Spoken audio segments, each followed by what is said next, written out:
Today is the day of Oppo. Oppo's Innovation Day event is happening and lots of stuff has been unveiled there, but by far the most exciting thing to see is the new under-screen camera Oppo phone. Yes, the phone that was teased before some months ago is actually almost ready. It's got a full screen look which is free of notch, holes, or any other thing. The camera is finally buried under the display. And by the way, this is an OLED panel. It almost reminds me of the time when the first pop-up camera phone prototype was shown by Oppo and it got released the following year, so this could mean we might actually see this phone getting released sometime in 2020. The camera is very well hidden, it's hard to see in person, but from certain angles and lighting you could see it. As far as the camera operation and usage goes, it looks pretty good from this video. Again, this is in the hands of reviewers, not from Oppo's own marketing, which is awesome, because it is at that stage where they are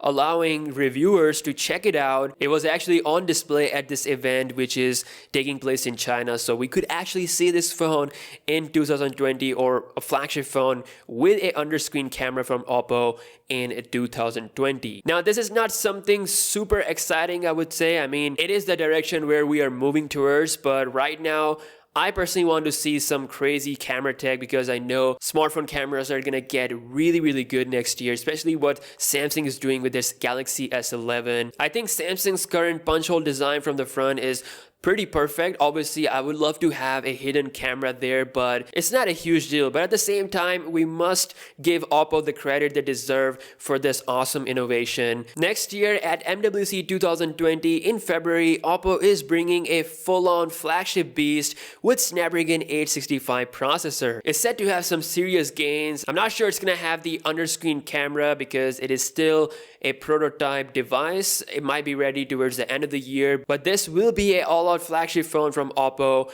for the year 2020. It's going to be 5G ready and one of the first phones on the market to have Snapdragon 865. Now, along with the under-screen camera technology, they also showed off another cool product, that is the Oppo AR glasses. It's got 3 built-in cameras that will let you consume AR content and play AR games. No word on the release yet, but it's looking pretty good, and it's nice to see that the age of AR glasses are finally kicking off. So yeah, Oppo is making some big moves. According to Ice Universe, Samsung could also release a under-screen camera phone next year. It's not going to be a Galaxy Note phone or a Galaxy S series phone. It's going to be entirely different, but that's just a rumor at this point. We can see the proof from Oppo, and from the looks of it, it feels pretty ready. Another company that's pretty ready for this kind of tech is Xiaomi. We could see something like this from Xiaomi as well. Again, let me know your thoughts in the comment section below, and I'll see you guys in the next one. Peace out.